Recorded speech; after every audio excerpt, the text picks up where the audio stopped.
Oh, hello, nerds. Thank you for joining me once again on your week in Nerdom right here on the channel, Generally Nerdy. We are talking about all things nerdy, from music to gaming and comic books and TV and movies and everything in between. And there's some in between today. We got some rumors. We got a pretty packed episode. So let's hit that intro.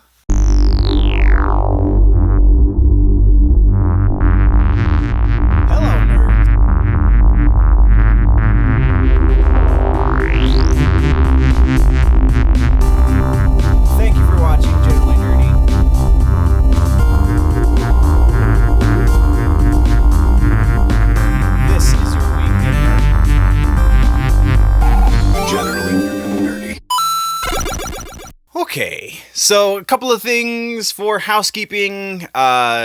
Interview with Lawrence McNaughton is coming up soon, so that might affect our week in Nerddom next week. I'm not entirely sure. I do have it scheduled for Tuesday to do the interview. We'll see how that affects things, because my work schedule is also a little nuts, so I'm going to have to be working around all kinds of stuff. But also trying to get another interview with a local band called Widow's Bane. If you are familiar with Northern Colorado music scene and you know Widow's Bane, then you know that's going to be a whole lot of fun if it comes to fruition. So stay tuned for more on that. But that is all of the housekeeping we've got going. Let's just get right into the news. First thing, we are talking music like we normally do, though the last couple episodes have been an exception to that rule. First thing we have is an update about the Benjamin Burnley and Lacey Sturm band that so a couple weeks ago we had the report from Benjamin himself saying, yeah, I've been talking to Lacey Sturm and we might be starting a new project together, and now we're getting confirmation from the other side. Lacey's like, yeah, we're thinking about doing a thing. She's been touring with Skillet for some reason. Very interesting. All of those quasi-Christian oriented bands. I know they're all Christian members that just happen to be making music. Lacey Sturm, on the other hand, is a little bit more making Christian music, I feel like. So it's interesting. I'm actually kind of a fan. Don't know, Lacey Sturm was the vocalist for Flyleaf for their first 3 records, at least the first 2. I can't remember if she was on the third one or not, or if that was when they made the switch. But the first one is one of my top 10 albums of the last 20 years for sure. But that's interesting. I really can't wait to see what comes out of that. Really interested to see the dynamic between the Breaking Benjamin sound and then Lacey Sturm's vocal style. So yeah, we'll be keeping tabs on it for sure. Next and final, we only have the 2 pieces. We're also talking about a quasi-Christian band called Red, who is amazing. If you are unfamiliar with Red and you like heavier stuff that is really safe for all to listen to, because like I said, they are Christian dudes, then check out Red. They just put out a new cover of Hemorrhage by Fuel. You can check the link in the description to go check it out. And it's great. This is the first time I think I've heard Red do an acoustic song. Not that Hemorrhage was originally an acoustic song, but I dig it. It's good. Go check it out. Let's have the conversation about whether or not you like it in the comments down low. So that is all we have for music. Let's jump into TV news, shall we? First up on TV news, we have some more Crisis on Infinite Earths confirmations, and this is just becoming ridiculous. And then in Rumor Mill, we're going to have a couple more rumors for who's going to be in Crisis. So the scope and size of this, it's going to be spread out over 5 hours. So like it's not as big as some people wanted to think, but I still think it's reaching critical mass for sure. So, confirmations. Right now we have Tom Ellis, who plays Lucifer on the Lucifer show that is on Netflix now for its final season. Lucifer is confirmed to be in the Crisis on Infinite Earths crossover, as well as, hold your freaking breath, Michael Keaton is having a cameo so Batman 89 is canon, or it gets its own universe, I guess. So that's pretty nuts. But so It's not Michael Keaton exactly. It's Michael Keaton's image. It's a picture of Michael Keaton as Bruce Wayne, and it's announcing in the newspaper that he is going to be marrying Selena Kyle, and we're going to see Robert Wool potentially, and this one is, we're jumping the gun on the rumor mill a little bit, but potentially what the report says is that Wool will be reading the newspaper that has Michael Keaton's face on it as Batman. And Wool, if you remember, was the reporter in Batman 89. The name of his reporter was, where did it go? Alexander Knox. So presumably that means he will be returning as Alexander Knox. Yeah, very interesting. Next, we're talking about Star Trek Picard, and nothing necessarily to do with the first season, other than the fact that Alex Kurtzman said that they are working on season 2 already. So this is continuing that trend that we've been seeing with these streaming services. They know that they have a hot ticket item, and they're renewing it before we actually get to see it to tell them that it is in fact a hot ticket item. Not that they're really gambling too hard with Star Trek Picard, because, I mean, come on, you have at least half of the fan base, if not more, that loves Picard over Kirk, but also people that don't really watch Star Trek know who Jean-Luc Picard is, so again, it's a pretty safe bet for them, but they are in fact working on season 2 already. That sounds more like it's in pre-production than actual production or even photography, so it could still not happen should season 1 not go over as well as they're hoping. Next, we're talking about Stranger Things Season 4, and a couple of weeks ago, the Duffer Brothers on Instagram said that they're going to start every Friday. They're going to release the movies that they're talking about while they're writing the script for season 4 that week. So that will give us some idea on kind of the things they're going to be including into season 4. And so this week's announcement for the movies, they're calling it Video Store Fridays, is The Peanut Butter Solution, The Fisher King, Bill and Ted's Bogus Journey. How are they going to incorporate that into freaking, that's awesome.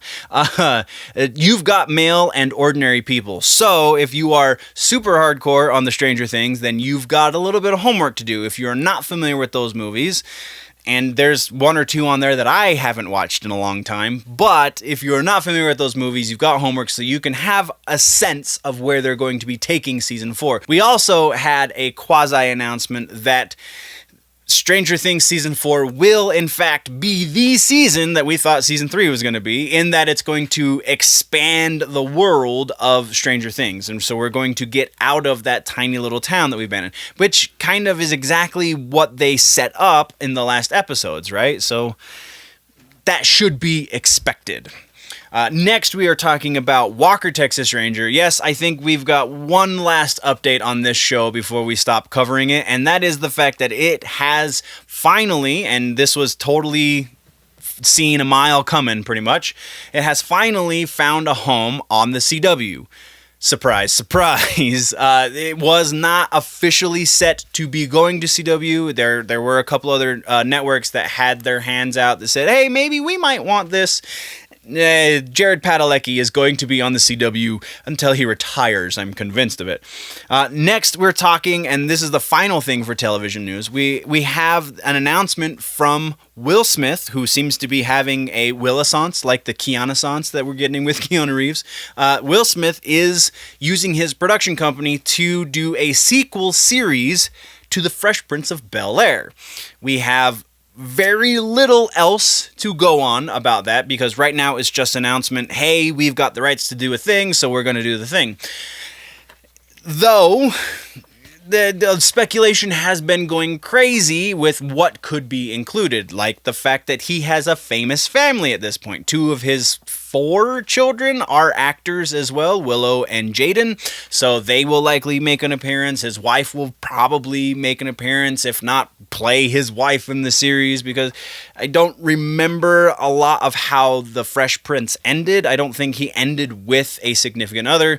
It will be interesting to see how they pay tribute to the actor who played Uncle Phil, as he has since passed. Also, for those that don't know, Uncle Phil was the voice of Shredder in the 88 version of the Teenage Mutant Ninja Turtles, the cartoon that went all through the 90s. That Shredder was voiced by Uncle Phil. So yeah, there you go.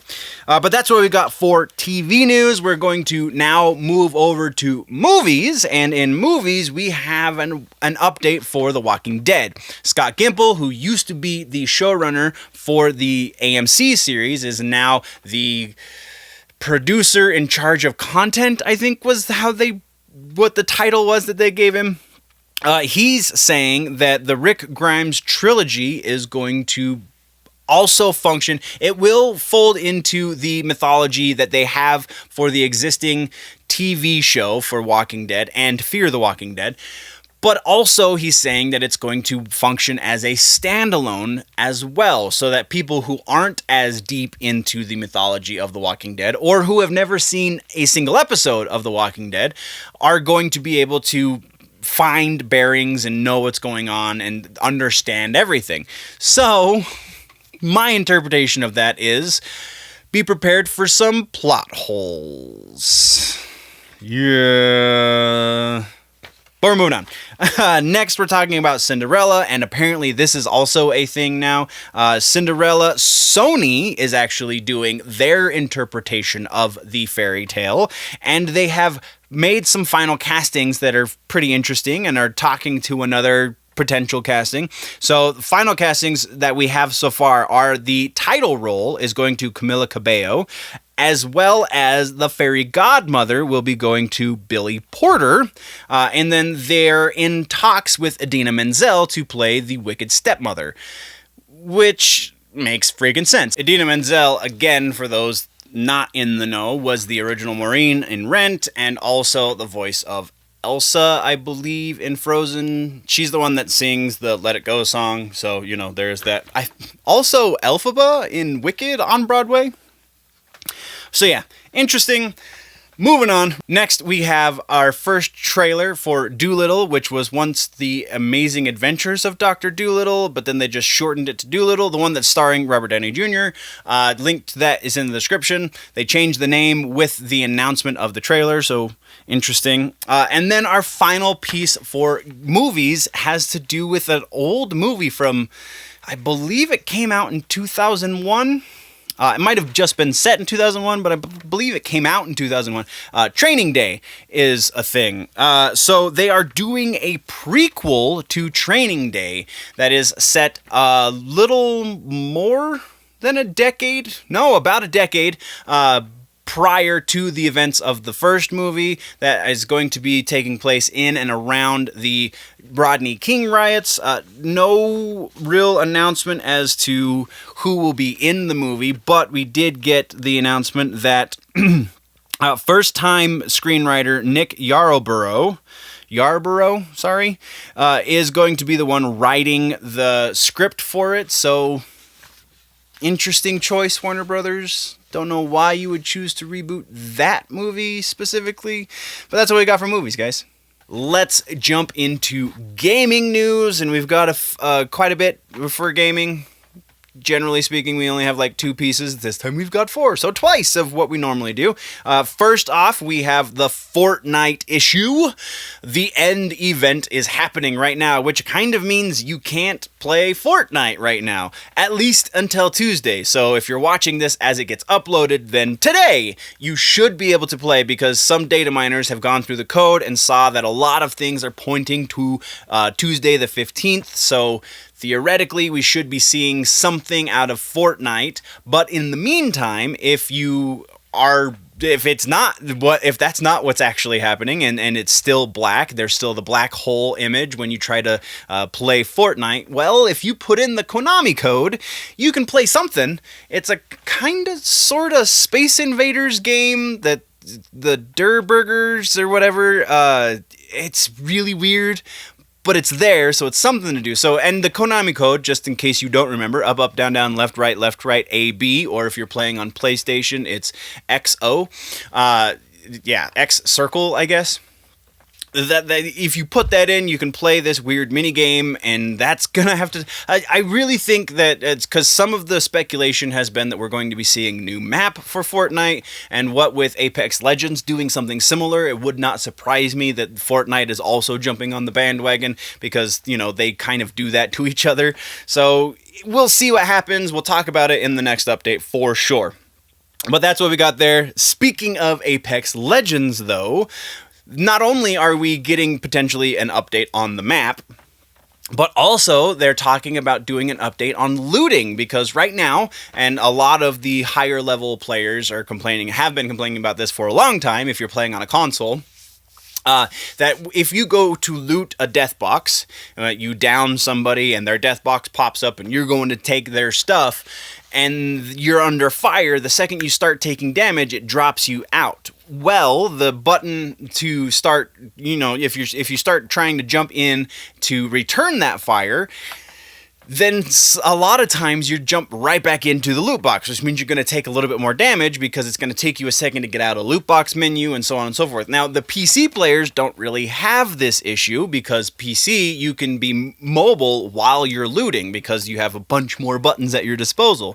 On console, however, that is not the case.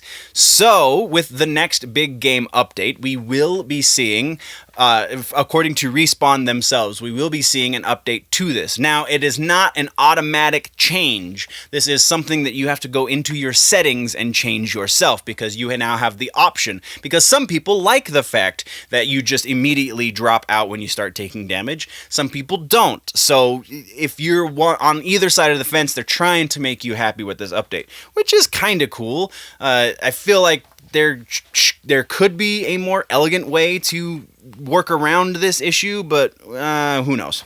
But that's what we've got there. Next, we're talking about Resident Evil 7, a game that's already out.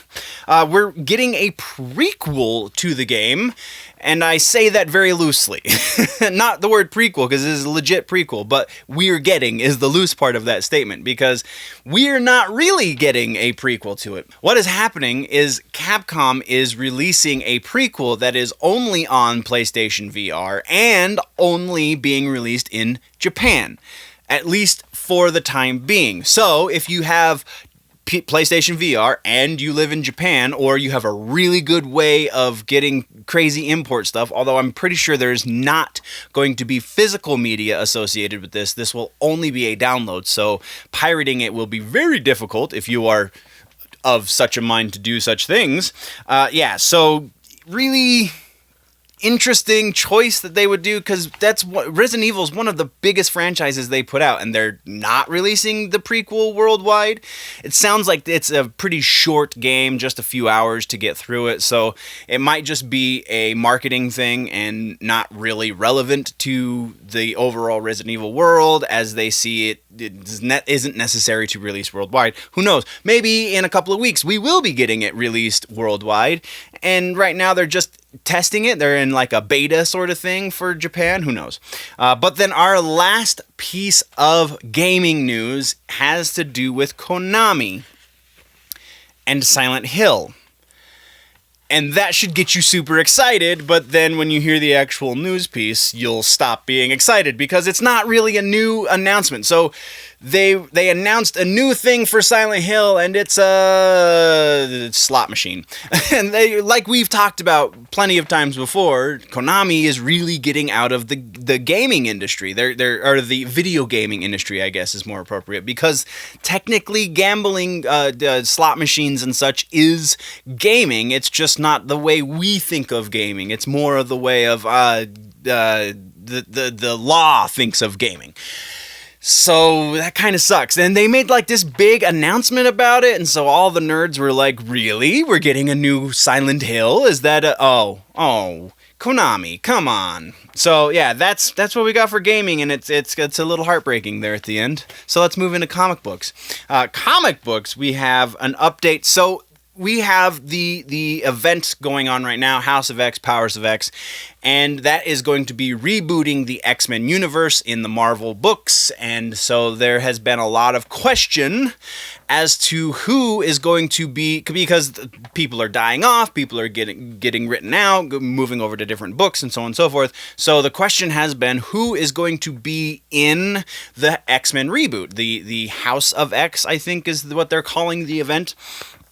And so we have a couple of confirmations. Hickman, who is writing the event, is saying that everyone's going to be there, so nobody should be worried, but we're always a little bit worried when it comes to a reboot of anything. So what we have for confirmation so far, and this is a fairly lengthy list, though it is not comprehensive. There are a couple of confirmations on here that I did not add to the list, just because they're slightly more minor characters, or they were coming from less than reliable sources. So what we have right now that is for sure confirmed, either because we saw them in previews, the preview pages, or they're on covers of books, because we have been getting solicitations for the books. So what we have so far is Cyclops, his dad, Corsair, his brothers, Havoc and Vulcan. We have Cable and Prestige, who are Cyclops' children, with ex-wife, maybe still ex-wife, Jean Grey. Also, we have Wolverine, because we had that confirmation that Wolverine is getting his own book, but he is also going to be part of the X-Men going forward after the reboot. We have Magneto, Polaris, Dr. Celia Reyes, the White Queen, Storm, Armor, Apocalypse, Magneto, Professor X, Mystique, Psylocke, and X-23. So, like I said, a lot of the fan favorites, though. I feel like one of my sources said Kitty Pryde, but I couldn't substantiate that, so very likely Kitty Pryde will be back. It's gonna be a really interesting kind of dig through all of the different books, like Excalibur, X-Force, all of these X books, to see who is still around, who survived the reboot effectively. But that's what we've got there. Speaking of Powers of X, though, we have an interesting thing that happened in book number 6. Now, I'm going to give you a spoiler warning, because we're going to talk a little bit about what happened in book number 6. So, yeah, spoiler warning, sorry. 5, 4, 3, 2, 1. Spoiler warning. All right. So, in book number 6, there is the conversation that deals a little bit with an alternate future that isn't necessarily Apocalypse, but seems to resemble Apocalypse. And if you remember from Days of Future Past, when we got our first glimpse at Apocalypse, there was a lot of dead fan favorite mutants. Cyclops, Jean Grey, so on and so forth. So what they said in this Powers of X book, it said what they're talking about is that Apocalypse is not the one that killed them. The Sentinels aren't even the one that killed these mutants. More, the mutants died because evolution deemed them unnecessary.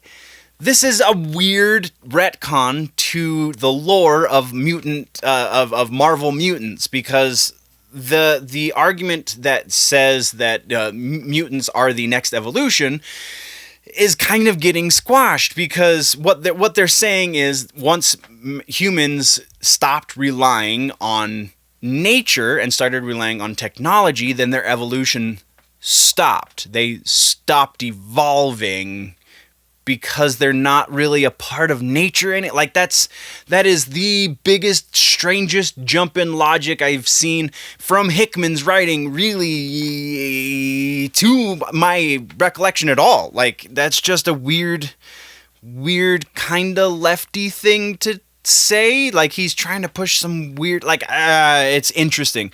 I feel like that might be a bridge too far for some fans of the X-Men. However, it is worth taking into consideration that this is only one potential future, and as we deal with multiverses and multiple futures and all this jazz in the Marvel Universe, it's possible that we can undo this fairly easily. So if we vote with our pocketbooks and are really loud about it on social media and such, maybe they'll take note and heed the fact that that's stupid.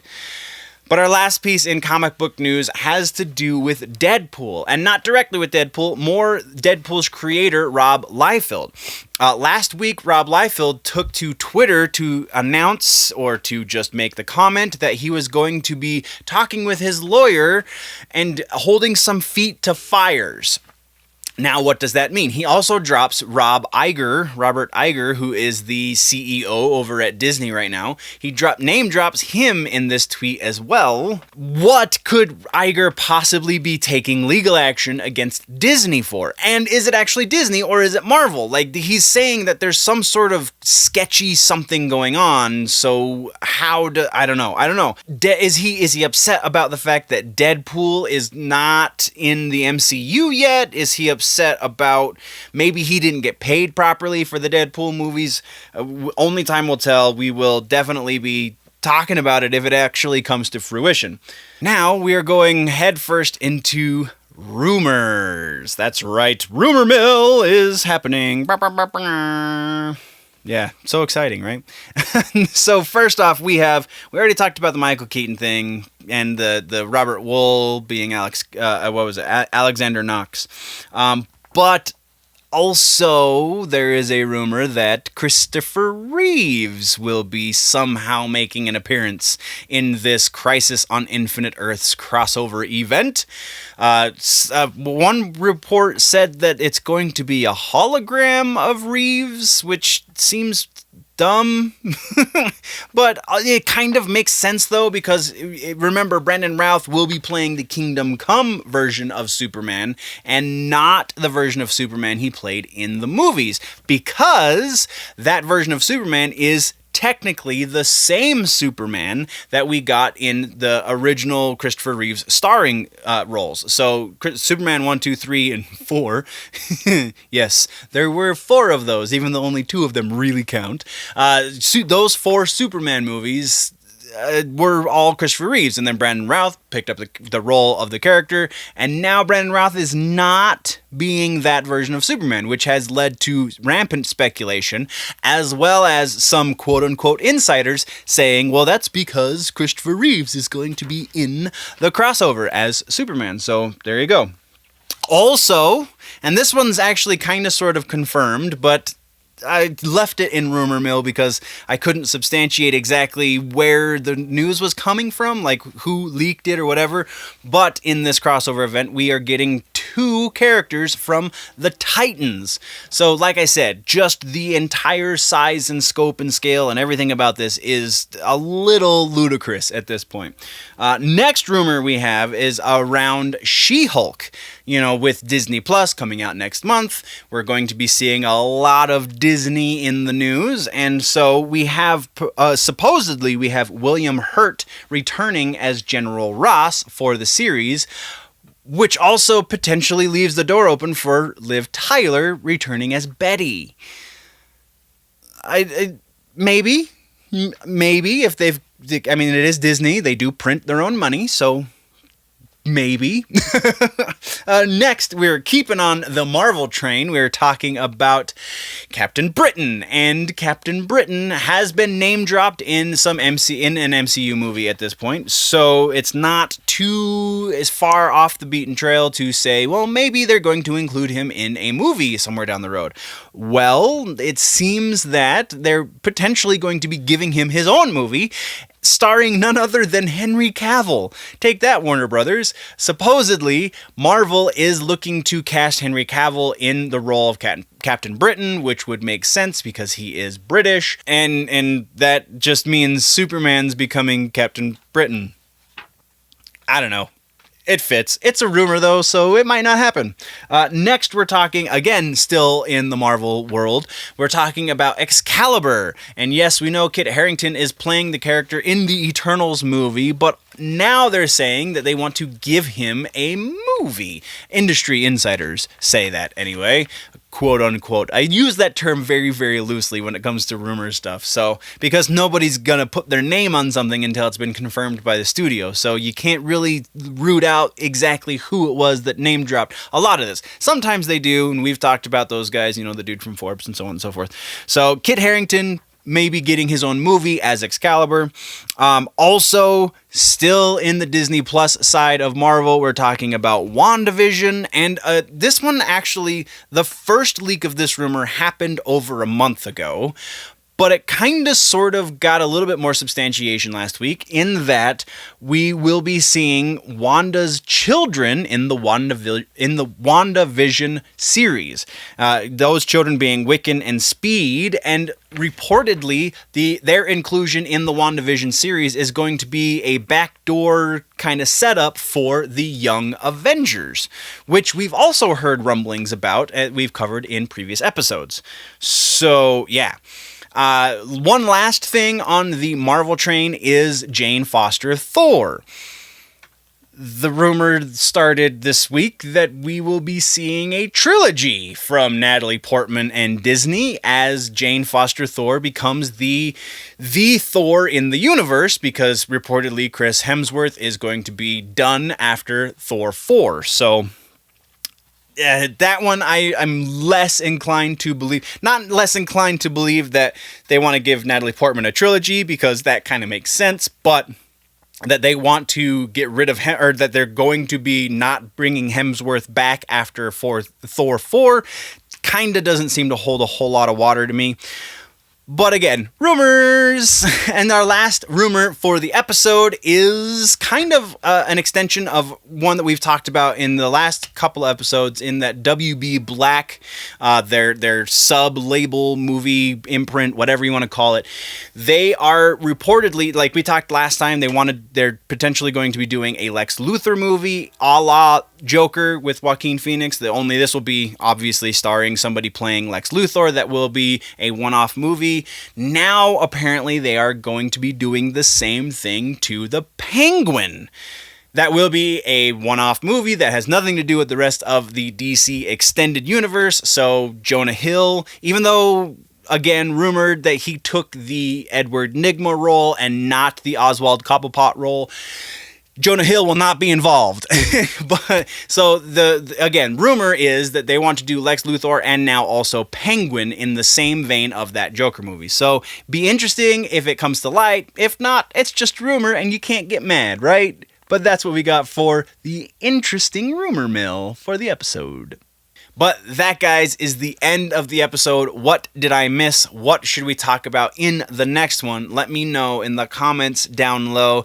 If, though, you want to go deeper into the conversation, then jump over to the website, generallynerdy.net. That is a place to find all of the freebies and the links to everything else. Not just there, but also over on the Patreon, patreon.com/generallynerdy, which also links to just about everything else.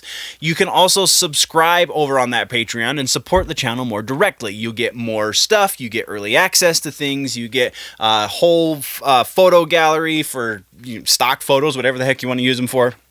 There's a bunch of stuff up there, so go check that out. Again, patreon.com/generallynerdy. If you're new to the channel, though, and you want to keep informed on the things, then don't forget to hit the subscribe button and ring the bell so that they let you know when I post these videos. If you're falling behind in your nerd news and you want to catch up, then you can click or tap the box to the left of my face to do that. But before we go and click the box and do the things, guys, always remember that if it's generally nerdy, it is probably here.